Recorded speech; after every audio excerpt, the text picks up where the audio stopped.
Para pemirsa yang terkasih, Alkisah di tahun 1862 di Belanda, di Amsterdam, lahir seorang yang nantinya akan menjadi tokoh arsitektural kolonial di Hindia Belanda, yaitu Marius J. Hulswit. Dialah yang nanti bersama teman-temannya, terutama 3 serangkai, yaitu Marius, lalu Hulswit, lalu Vermont dan Kuipers, itu mendirikan suatu biro arsitektur, biro kontraktor pembangunan gedung-gedung besar di masa kolonial di Hindia Belanda, yang dikenal sekarang dengan Ed Kuipers, Hulswit at Kuipers, dan banyak gedung tua di Hindia Belanda, di Indonesia ini, rata-rata kontraktor bangunannya adalah perusahaan ini. Nah, salah satunya juga kontraktor yang disewa untuk menangani pembangunan gedung gereja katedral ini. Gedung lain yang kita kenal juga dibangun oleh kontraktor yang sama, yaitu Rumah Sakit RKZ Surabaya, Santo Vincentius, itu juga oleh PT yang sama. Yang beda hanya arsiteknya. Arsitek yang bekerja di biro ini, namanya Mr. Big, itu yang diminta oleh Romo Vlieiracker untuk membuat gambar bangunan gereja ini. Tapi cukup lama, sekitar 2 tahun belum diwujud-wujudkan, dan barulah di peletakan batu pertama itu dilakukan pada tanggal 11 Agustus tahun 1920 dan oleh Romo Vlieiracker SY. Lalu tanggal 21 Juli 1921 itulah peresmian yang diberkati oleh Monsinyur Louis Peng. Beliau adalah Vikariat Apostolik Batavia, sehingga datang ke sini khusus untuk merayakan pemberkatan gereja ini yang dinamai dengan Gereja Heilig Hart atau Hati Kudus, yang berikutnya kita kenal dengan Hati Kudus Yesus. Maka kita sangat tepat kalau kita bincang-bincang dengan Pak Johan Silas tentang cerita kisah yang diketahui oleh Pak Johan Silas. Pertama, tentang kontraktor ini. Tentu sebagai orang ITB banyak dengar tentang kontraktor Belanda yang cukup besar. Lalu juga bagaimana apa yang diketahui oleh Pak Johan Silas ketika proses peletakan batu pertama, pembangunan gereja ini konon dinyatakan oleh pemerintah tidak layak untuk dipakai dan sebagainya. Ya. Bahkan ada orang di dalam Kerk en Armbestuur itu ada inisial orang tokoh di Surabaya ini, H.C, yang mengkritik tentang bangunan ini. Nampak kalau gegabah pembangunan gereja ini, dan bahkan bentuknya kok tidak seperti di Jakarta gitu. Ini kok bangunan kok kayak gudang kayak gitu, dikritik kayak gitu. Kira-kira apa yang bisa diceritakan tentang sekitar ini, Pak Johan? Ya, baik Romo. Saya kira saya ingin mundur sedikit begitu ya. Jadi yang ngotot mendapatkan tanah ini kan namanya Romo van Santen ya. Romo van Santen SY. Iya, SY. Dia sebenarnya sudah senang sekali pada waktu bisa mendapatkan ini. Dan di daerah yang pada waktu itu sedang berkembang, daerah kelas elit lah, daerah elit ya. Jadi dia tentu senang sekali, tapi tiba-tiba ketika mau dilakukan persiapan pembangunan, itu kekuatan tanah di sini itu tidak dapat memikul bangunan sebesar gereja ini. Nah, dia dengan hati sedih kemudian kebetulan juga dia dipindah kembali ke Jakarta. Ya. Jadi dia di Jakarta. Nah, penggantinya tadi Romo Vlieiracker. Vlieiracker itu mengambil alih dan rupanya ngotot. Dia tidak mau menyerah, ini sudah harus jadi gitu. Lalu dia mengontak beberapa kontraktor, kemudian Fremont ini yang dia pilih begitu. Ya. Nah, kenapa? Karena kemudian Fremont mengadakan penelitian bahwa sebetulnya daya dukung tanah itu bisa diperbaiki apabila memakai tiang panjang. Jadi karakteristik tanah di Surabaya itu kira-kira 6-7 meter itu tebal, itu kuat. Tapi di bawahnya itu lumpur. Karena ini terjadi melalui endapan ya. Nah, baru pada kedalaman kira-kira 20-21 meter itu ada tanah keras lagi. Sehingga dibuatlah tiang panjang dari besi yang bisa sampai di situ. Ke lapisan keras itu. Dan itu dari hitungannya ternyata tidak sulit membuat gereja sebesar ini.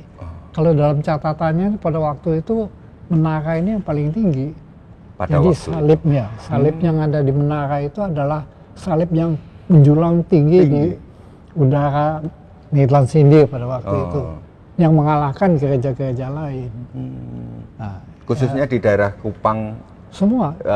Surabaya ini. Dia mengatakan di India Belanda. Oh ya? Ya, kalau saya baca catatannya itu, jadi mereka gembira sekali bisa menempatkan salib setinggi itu, yang menjulang di langitnya India Belanda, paling tinggi. Menurut cerita yang saya baca dalam. Lalu dalam perjalanan berikutnya konon ini pilar-pilar bangunan ini lalu karena sempat miring ya. Itu ya, bagaimana ini? Jadi setelah pemberkatan sempat diberkati, kemudian kelihatan ada gejala bahwa ini tidak stabil. Nah, lalu dinyatakan bofalah oleh Gemeente, oleh pemerintah kota, Gemeente Surabaya, dan sementara tidak boleh dipakai. Kemudian kembali lagi Fremont mengusulkan, ini perlu dicatat bahwa beton itu baru masuk di Surabaya pada tahun 20-an. Di beton maskapai. Teknologi beton itu? Iya, dan beton itu baru dipakai untuk pelabuhan sebetulnya. Jadi ini tidak memakai beton, cuma kayu lapisnya itu cukup modern itu sebetulnya pada waktu itu. Jadi busur dari kayu itu cukup modern. Model lapis-lapis itu yang dilengkungkan gitu. Jadi ini ada batang tariknya apa. Nah, yang menarik kemudian akhirnya diputuskan bahwa rusuk-rusuk dinding ini diperlebar, lebih panjang. Jadi ada tambahan yang di luar itu. Iya, di luar. Sehingga ini dianggap sudah aman gitu. Jadi itu prosesnya kemudian boleh dipakai lagi gitu. Ya. Nah, mengenai gaya arsitekturnya memang menarik ya. Jadi saya pikir gereja Katolik itu punya kontribusi juga di dalam gaya arsitektur. Sayang gereja pertama kan sudah nggak ada. Ya. Itu tidak jelas aliran apa. Tapi kemudian gereja Kepanjen itu masih tipis dengan gereja-gereja Gotik Eropa ya, gotis, New Gothic lah. New Gothic. Nah, ini mungkin alirannya itu tidak jelas. Dugaan saya ini memakai yang namanya Delftse School. Delftse School itu agak awal dari Belanda memasuk ke arsitektur modern. Jadi sebenarnya kalau banyak kritik karena tidak memahami bahwa ini mungkin 2-3 tahun lebih atau 5 tahun lebih modern, lebih cepat gitu. Sehingga tidak dikenal, sehingga gaya ini jadi asing. Ya. Oleh karena itu kebiasaan melihat gereja harus model gotik, model yang imperialis dan sebagainya. Itu tiba-tiba ada gereja yang ada bersih gitu, tidak banyak ukiran. Ya. Dan awalnya tembok di luar itu tidak diplester. Sekarang ini diplester. Jadi awalnya adalah bata kelihatan. Ya, kelihatan bata. Oke. Ya. Nah, jadi menurut saya ini suatu kontribusi yang bagus. Awal dari katakanlah arsitektur modern yang masuk di Surabaya yang dikerjakan oleh arsitek-arsitek Belanda. Yeah. Nah, sebetulnya ada satu gereja lagi yang menurut saya juga sangat penting, yaitu gereja Kristus Raja. Oh, gereja Kristus Raja. Karena gereja Kristus Raja itu sebetulnya disiapkan sebelum perang. Oh. Kemudian perang tidak jadi dibuat. Batal. Dan dia dibuat pada awal, saya kalau tidak salah tahun 52 atau 54 begitu. Dan itu sebetulnya suatu awal dari arsitektur modern di Surabaya. Sebelum masuk yang namanya arsitektur jengki. Oh ya, Ya, ada jadi arsitektur jengki. 3 gereja ini sebetulnya memberikan kontribusi yang menandai sebuah tahap perjalanan waktu dan aliran arsitektural jadi, di Surabaya. Ini salah satu kontribusinya adalah dia melihat ke depan sebetulnya. Oh, oke. Sehingga pada waktu dia hadir aneh kelihatannya, karena memang belum dikenal gaya. Makanya orang tua-tua merasa ini kok bukan seperti gereja katedral gitu ya. Aneh. Mungkin kalau ada anak muda pada waktu itu jika senang. Iya. Tapi modern. Ya betul ya, dalam perjalanan mungkin yang mendekatan ini adalah gereja Protestan di Bubutan itu. Bubutan. Iya, tapi itu lebih mudah. Jadi sebenarnya 3 gereja ini punya kontribusi besar di dalam perkembangan arsitektur di Surabaya. Ya, saya ingat pada waktu tahun lalu ini kan akan dicat ulang. Ya. Lalu karena lembab maka disusruk kembali sampai batanya kelihatan. Nah, pada waktu itu saya diminta oleh Monsinyur untuk desain gambar ini ornamennya kayak apa sebaiknya. Nah, ketika saya mencoba mencari ini arsitektur kok lengkungnya aneh gitu. Telur, karena model lengkung telur nggak ada dimanapun. Di dunia ini agak sulit dicari bangunan yang lengkung telur. Dan di India Belanda saya kira ya hanya ini karena khas sekali. Nah, terkait dengan arsitektur macam ini, dan ini adalah nilai yang sangat tinggi. Nah, Pak Johan Silas juga menjadi tim penasehat di dalam pemerintahan Kota Surabaya. Nah, mungkin bisa diceritakan bagaimana pentingnya menjaga hal-hal arsitektural yang sangat penting ini, juga kaitannya bagaimana Pak Johan Silas membela arsitektur Gereja Kristus Raja yang karena rencana akan dibongkar dulu dan jadi mungkin bisa diceritakan. Ya, jadi mungkin kita sebagai warga Katolik Surabaya gitu sebenarnya bangga karena tidak ada gereja yang sebagus baik Panjen maupun katedral. Nah, sebetulnya ada gereja peralihan.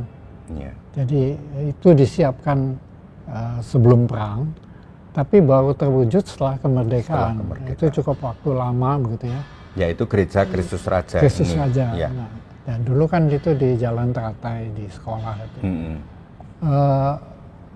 Awalnya sebenarnya juga menghadapi kesulitan ya, jadi tidak serta-merta. Tapi kemudian tekadnya cukup besar dan saya melihat gereja ini peralihan sebelum muncul yang disebut arsitektur jengki. Jadi ciri jengki itu hampir tidak nampak di gereja ini. Jadi mungkin masih terpengaruh oleh gaya arsitektur menjelang akhir tahun 30-an. Gitu. Nah, jadi menurut saya ini adalah salah satu jewel ya. Jadi sebelah seperti berlian gitu, yang ditinggalkan oleh para pastor yang menggagas pembangunan gereja. Nah, ketika tahun 80-an kalau tidak salah, gereja Protestan di depan Kristus Raja itu dibangun, bagus. Sekelompok dari umat itu merasa tersinggung gitu. Dan mereka ingin membuat gereja Kristus Raja yang lebih bagus. Tapi kalau saya lihat maket yang sudah dibuat itu diambil modelnya Vatikan. Nah, kalau Vatikan kan kita mundur ke abad pertengahan lagi gitu loh. Nah, sebagian dari umat itu tidak setuju. Jadi 2 kelompok. Kelihatannya Pak Pastor Paroki juga kesulitan, dan saya lalu appeal ke Uskup. Shortcut ke memberitahu Bapak Uskup tentang minta tolong Pak Uskup, coba ini peninggalan gereja yang penting, yang sayang kalau hilang. Sebab yang baru itu setiap saat kita bisa membuat gitu. Yang lama nggak bisa lagi, dan itu satu-satunya. gereja. Jadi sebelum Tugu Pahlawan, sebelum Hotel Olimpik yang mewarnai arsitektur awal tahun 50-an, ini sudah ada. Jadi menurut saya sebagai ciri kota sendiri ini penting. Tapi kelihatannya uskup juga kesulitan karena dua-dua kelompok ini sama kuat begitu. Akhirnya saya jadi nakal gitu karena saya menjadi staf ahli di wali kota. Terus saya lapor kepada wali kota setuju dengan saya bahwa ini harus dikatakan diselamatkan lah, Pak Purnomo Kasidi. Dan saya minta izin, Pak, nanti saya akan dengan kepala dinas mencari trik-trik supaya nggak jadi dibangun. Ya udah, terserah kamu lah. Nah, saya ketemu dengan tuh Pak Bambang, kepalanya Pak Bambang. Saya mengatakan ini dan saya minta kalau dulunya justru izin bangunan itu dilancarkan, ini dibuat bulat gitu supaya diseretkan. Dan akhirnya terjadi dan mereka kemudian putus asa, nggak dapat izin, bubar. Jadi sekarang kalau kita lihat kembali, sebetulnya satu kekayaan dari gereja juga di dalam bidang arsitektur kota. Gitu. Jadi kita punya tiga aliran zaman dalam dunia arsitektural. Kepanjen, katedral ini, dan Kristus Raja ya. Mungkin yang baru itu adalah Gembala yang Baik. Gembala yang Baik baru ya. Jadi itu juga menarik karena tiba-tiba Suster CB waktu itu dengan Para Kanita mau masuk ke sini, dan saya kalau tidak salah uskupnya Monsinyur Dibyo ya. Saya dipanggil, coba dibantu gitu, carikan tanah dan sebagainya sampai jadi. Susternya senang sekali, itu saya usahakan dapat, ya karena kedekatan saya di Pemkot itu, maka semua izin beres gitu, sehingga mereka mendapat cukup besar, bisa membuat biara, membuat SD sebenarnya, kemudian Ninggria. Nah, belakangan menyusul gereja. Itu. Sehingga satu blok ini. Iya, satu blok. Jadi di sini di ujung timur Ninggria, di ujung barat gereja. Dan gereja itu sebetulnya kanan kirinya luang gitu ya, dulu ventilasi kosong. Bagus. Tapi sekarang sudah penuh sehingga terpaksa pakai AC. Nah, itu gereja itu saya mencoba menjelaskan bahwa itu berada di kawasan yang masih rawan seperti di sini juga. Iya, awalnya. Iya, jadi saya mencoba bahwa ada sifat defensif gitu ya. Dan merefleksikan gembala itu kan punya kandang. Kandang itu kan melindungi umatnya. Jadi simbolnya itu adalah ini gereja yang melindungi umat. Jadi oleh karena itu pintu masuknya tidak langsung tapi dibelokkan. Ini ternyata kesulitan kalau untuk membuat film pernikahan gitu. Ternyata, tapi nggak terpikirkan waktu itu ya? Saya melihat bahwa itu simbol amannya tadi. Jadi, filosofi arsitekturalnya Gembala yang baik gitu ya, Gembala yang saya coba baik. terapkan di situ. Dan yang mungkin juga kalau diperhatikan di pinggir itu kan agak lebar. Jadi itu bangkunya agak dimiringkan gitu supaya tetap menghadapkan. Dan yang saya tampilkan ke depan, saya tuh punya greget gitu. Core itu bagus-bagus, tapi kan tidak pernah kelihatan. Oleh karena itu sebagai backdropnya di sana, saya buatkan core yang bagus. Itu usulnya Pak Iya, jadi pernah terkenal gitu. Dan ya sebelum mulai misa naik itu kan bagus itu. Kita kan harus menghargai juga kelompok-kelompok core itu. Udah nyanyi yang bagus, bajunya bagus, tempatnya di pinggir gak ada yang lihat. Tapi dalam tata ke gereja Katolik enggak memungkinkan itu. Tapi itu jalan itu. Baik, ya. Pak Johan saya dengar itu juga seorang anggota tim ahli dalam cagar budaya di Surabaya ini. Nah, apakah yang menjadi, karena gereja ini menjadi cagar budaya di kota Surabaya. Ya. Apa yang harus kita perhatikan sebagai gedung cagar budaya Itu yang pertama. Lalu yang kedua, apa sebaiknya kita ke depan bagi gereja katedral ini terhadap gedung cagar budaya ini? Ya. Ya, mungkin saya sedikit memberikan ilustrasi. Kalau kita bicara tentang cagar budaya itu agak ada kesulitan gitu ya. Sebenarnya terjemahannya itu tidak tepat. Bahasa asingnya itu kan disebut heritage, cultural heritage. Iya. Jadi seharusnya itu bukan cagar tapi warisan. Ya. Nah, kalau kemudian dipasang warisan ke budaya, kita lalu timbul kesulitan gitu. Banyak bangunan-bangunan Belanda itu warisan budayanya siapa gitu ya. Bahkan sebagian dari bangunan itu punya peranan jelek pada waktu kolonial gitu, terutama juga pada waktu revolusi 10 November. Saya juga menyusun buku tentang 10 November. Itu banyak kesulitan juga begitu ya. Dan saya pernah dimaki-maki begitu. Melestarikan bangunan-bangunan yang ada kaitannya dengan cagar budaya yang sebetulnya melestarikan budayanya orang Belanda begitu. Jadi pada waktu kita rame-rame mengenai makam Belanda di Penele, itu juga sama, maunya kita suruh benahin, tapi makamnya siapa gitu kan? Mereka kan ahli warisnya mestinya bisa mengumpulkan duit benahi makam orang tuanya dia sendiri. Gitu. Jadi ini ada kesulitan gitu ya. Tapi kita tidak bisa mengingkari bahwa sebetulnya cagar budaya ini merupakan wujud dari sebuah sejarah. Jadi sejarah apapun, baik tidak baik, itu wujudnya adalah pada bangunan cagar budaya. Dan oleh karena itu, cagar budaya itu menjadi penting baik dia sebagai ilmu pengetahuan, sebagai pelajaran sejarah, dan juga barangkali sebagai referensi untuk melihat kalau dulunya seperti ini, ke depannya seperti apa. Iya. Jadi kita tidak bisa loncat langsung ke depan tanpa melihat ke belakang. Nah, menempatkan ini sulitnya. Dan saya melihat gereja itu lebih netral gitu ya. Karena kalau disebut warisan budaya, warisan gereja itu berjalan terus ya. Jadi tidak ada masalah sebetulnya.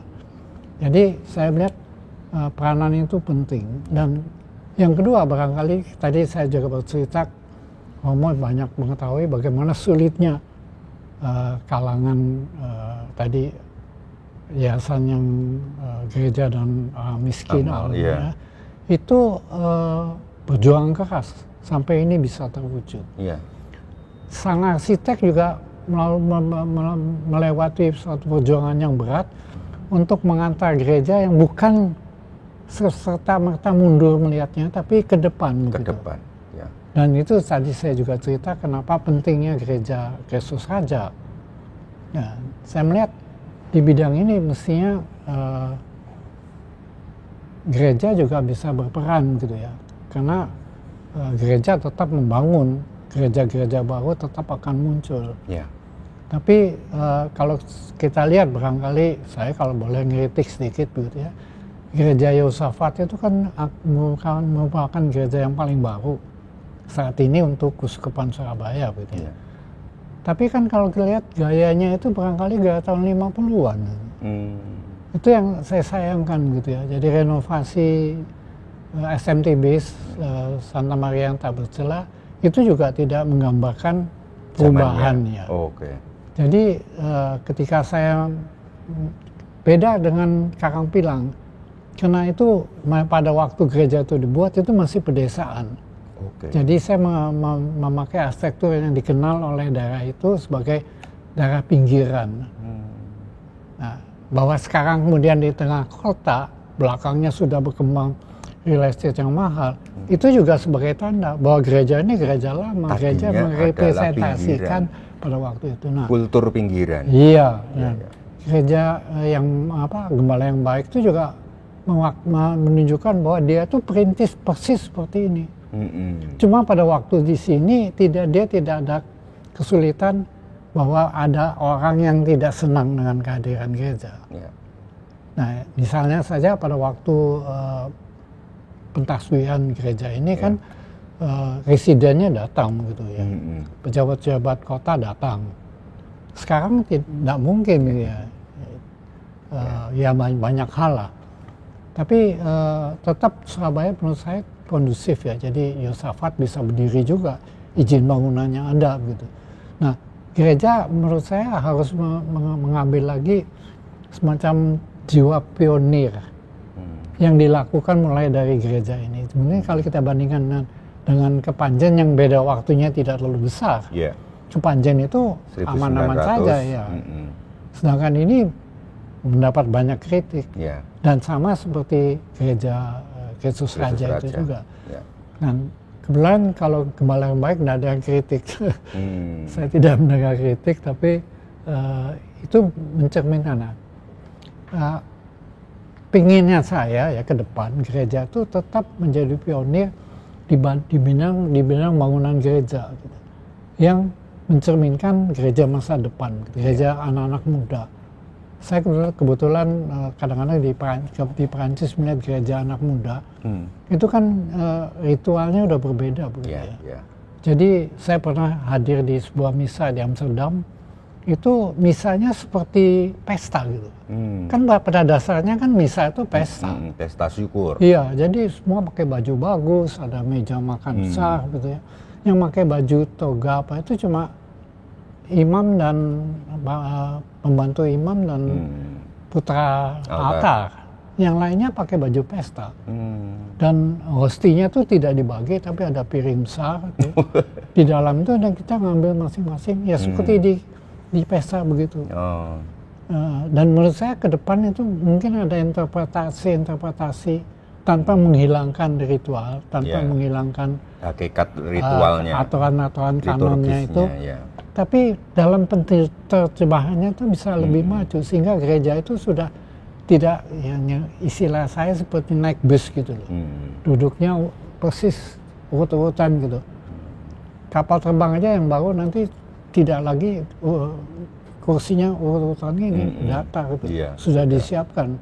Jadi menurut saya ada perubahan-perubahan, dan gereja itu bisa sebetulnya menjadi pionir ya, seperti ini dalam rangka 100 tahunnya katedral, dia berani loncat beberapa tahun ke depan. Dengan risiko pada waktu itu dia akan dicela, banyak yang protes, tapi setelah itu disyukuri gitu. Kita punya ini. Dan ini menggambarkan sejarah pada masa berikutnya. Masa optimis ke depan begitu ya. Jadi bukan masa pesimis. Dan saya mengharapkan sekali itu peranan-peranan seperti itu tetap dimainkan oleh Kuskup Surabaya. Kesadaran arsitektural dan terkait dengan penggembalaan dan pemberian mengajak menggembalakan umat untuk optimis ke depan gitu ya.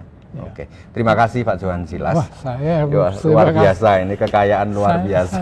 Saya menikmati betul ketika Romo minta membaca naskah gereja baru.